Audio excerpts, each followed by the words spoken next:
Guys, I know exactly why I'm single. I did not prioritize dating with intention until recently. Alongside that, I have a career. I do fairly well for myself, and I would like a man who brings the same things to the table that I do. I don't want to feed him my entire life. Men are takers by nature. They take energy. That's what they do. Men, these three things are important. Never ever bring any woman from via Nigeria to via US, Canada. And she's giving women advice, telling them basically that a hoe phase is okay after a divorce.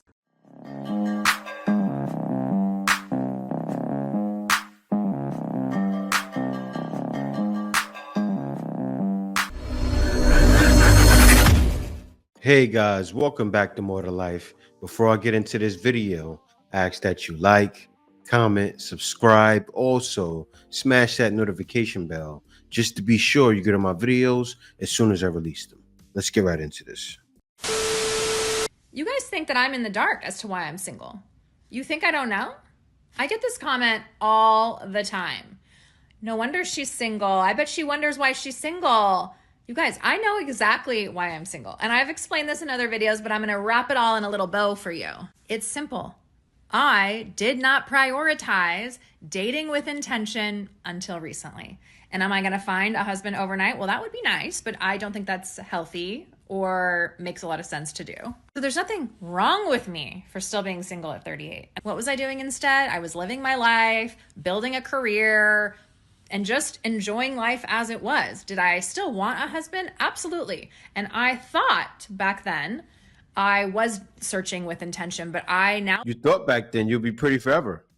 Be honest. Come on, be honest. look back and realize I absolutely was not. I just said I was looking for a husband, but I wasn't actually putting pen to paper on that. So thank you for all the concerns, thinking that I'm in the dark, wondering, oh my gosh, why am I single? I can't figure it out. I know exactly why, my friends. Again, I did not date with intention until recently. When you're not dating with intention or doing anything with intention, you're not going to achieve that goal. If you're going to the gym and just wandering around the gym, you're not going to lose weight. That's basically what I was doing trying to find a husband. I was just wandering around dating apps aimlessly. You have to be intentional about the effort you put forth on something. Otherwise, you are never going to achieve that goal. She said I was wandering around dating apps.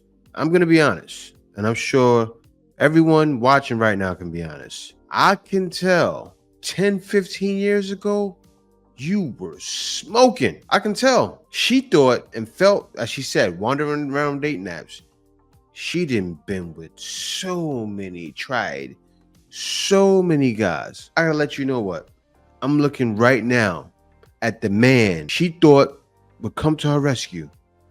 It was you, brother. Not gonna happen. No, not gonna happen. She thought you, man around her age, right? 38 years old, 39, maybe 40, maybe around my age, maybe 42, 43, who now is traveling abroad to find that woman to love, to find that woman that love him for him. He may be going to Laos, like as the video I showed yesterday, right? He may be going there, or he could be going to other places. But guys, I'm not saying she can't find someone, but imagine that. A guy's can get with her now. I'm sorry. I could never. Me, myself, I could never get with a Western woman that's her age that looks like her. I already know she's been through the mud. Let me go on to the next one. Let me be very clear. I don't wonder why I'm single. I can break it down for you in 3 special subparts. We do not care. The first relates to my age, height, and personal preferences. The second relates to today's dating We have another one. society, and the third relates to me living in LA. I am nothing if not self-aware. As to part 1, I'm 5'10/5'11", and I refuse to date a man who is under 5'10/5'11", and that cuts out a large percentage of the population. I'm also 35, and guess what? A lot of men cut me out of their population because of that. And finally, because I am 35, I've had a couple serious relationships wherein men did some real shitty things, cheat on me, ghost me, abuse me, etc. And so I'm a little picky.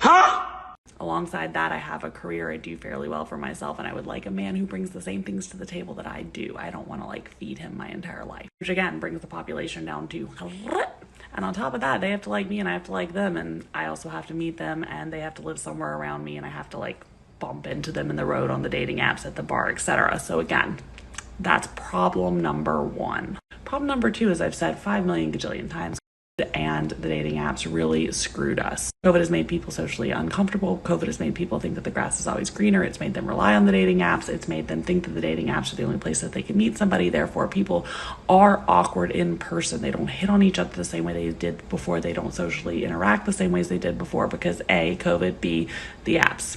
On top of this, and while I do support feminism, feminism has done a number on the dating culture as well. What is the difference between a feminist and a knife? What sort of a comparison is that? I don't understand. Threaten to answer. Yeah. At least a knife has a point. Alongside the Me Too movement, because the further women go to push the glass ceiling, the more men either don't know how to approach them or how to maintain their masculine energy, or men resent them. Delusional. Both of which create power imbalances in dating and change societal norms so that what is practically occurring in society in the dating culture is different from what we're told should be occurring. AKA, we're told women should have all these rights, but then practically we're not given these rights. And then when we do have these rights, men resent the fact that we have these rights. At least a knife has a point. Because even though we're told that we're supposed to have these rights, society hasn't quite caught up yet. Men are told that we should be equal to them, but yet they still make more money than us. So we still want them to pay for things and we still want them to be chivalrous, but they're annoyed because they're told that we're supposed to be equal to them. At least a knife has a point. But realistically, we're not actually equal to them yet. Anyways, all of this is dating in conjunction with like the hookup culture in which it's very easy for you to go hook up. So why date? Why do anything commitment oriented, you know? And then finally, LA. LA is the Peter Pan playground of the country, if not the world. There are plenty of men that are attracted to me and like me, but guess what? They want the 25-year-old version of me who is not worried about her biological clock or wanting to get married anytime soon. And they don't want that version of me until they're 40. And that's fine. I understand how that works. That fits in with all the societal norms, biological norms, cultural norms, etc. But it doesn't exactly make it easy for me to date in LA. So in a nutshell, do I know why I'm single? Yes. I'm not wondering about it. It's very clear to me. At least a knife has a point. But guys like you make me want to remain single. You see that? You see that? We have two women that know they've aged out.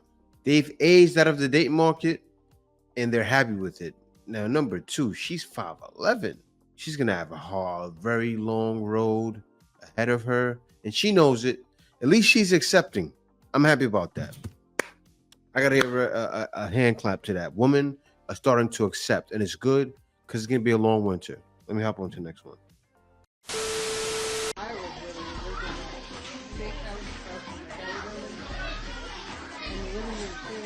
Now, this here is when your best friend wonder why she's still single as a person. I pause it real quick, right? Now, she has rainbow colored hair. She looks like she's on drugs. I think she's on drugs. No, she's not.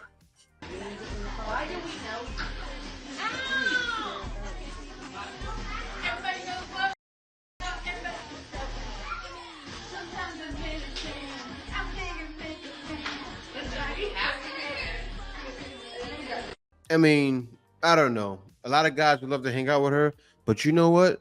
A lot of guys would just use a girl like this for a good time. And yeah, she's going to have a long road too. It's wild. It's like when you sit here and watch women meet their demise before she may end up like the other two girls, right? But she doesn't clearly realize yet it's a problem. She thinks life is a game. She's still in that stage. It's weird. I think somebody needs to tell her, look, time to wake up. Time to take life serious. Time to start maturing. Because she's clearly not there yet.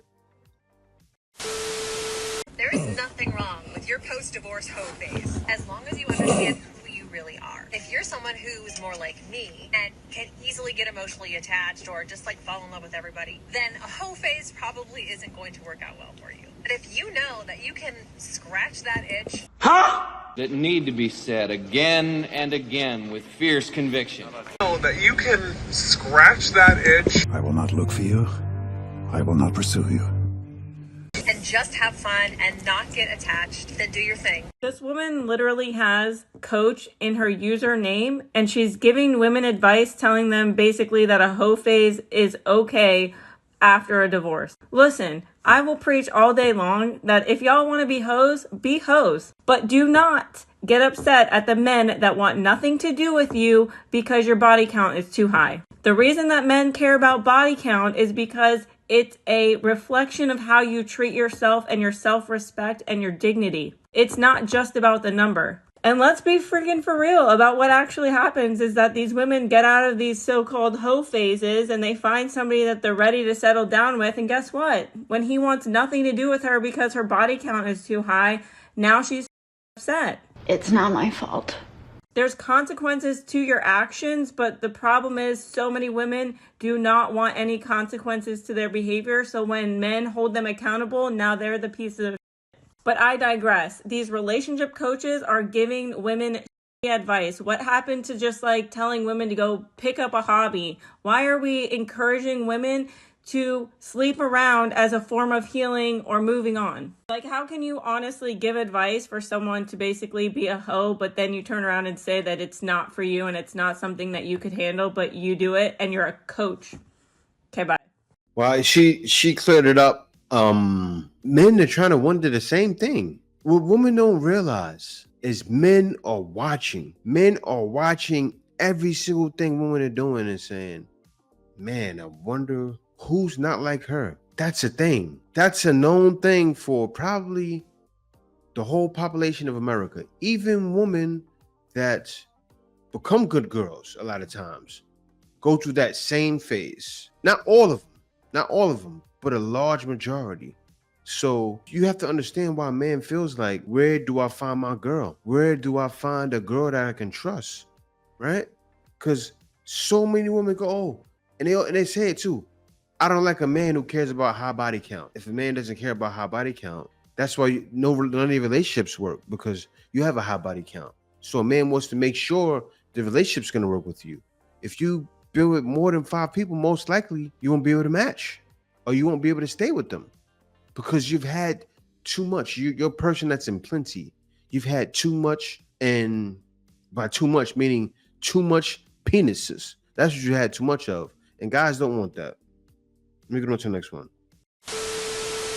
Why are men so concerned with women's body count, but men's body count are twice as much, but obviously don't matter? Well, here's the thing. You have to understand that there's a great difference between males and females. Men and women are not the same. You are not equal. Okay?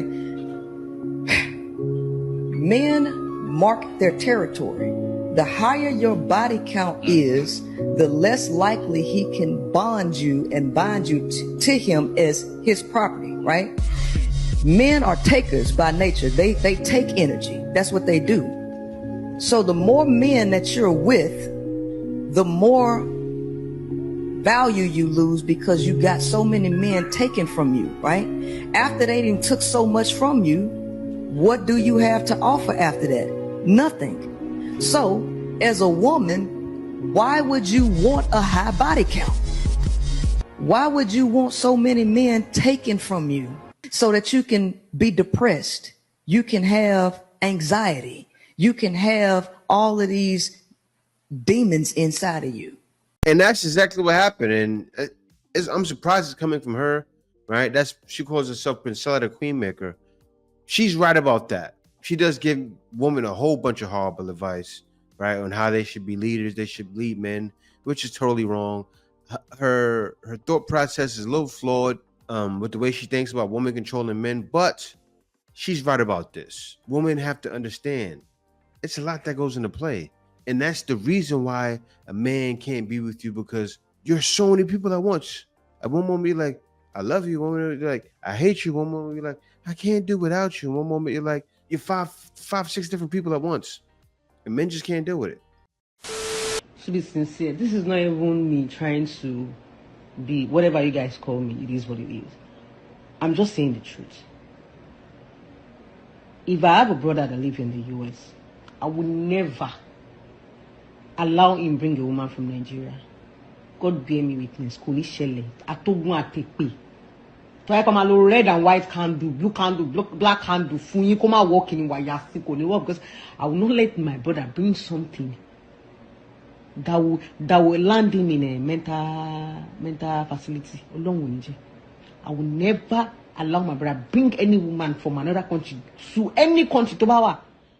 So she's pretty much saying, if she had a brother in the US, she would never let him bring a woman from Nigeria to US. I got to give my take on it really quickly. I don't think any man should bring a woman from another country to US, right? Some women can do it. Some women can kick it. I can't say every woman in Nigeria, just like she can't, but still, it's still, you're taking a risk. I see guys do it all the time.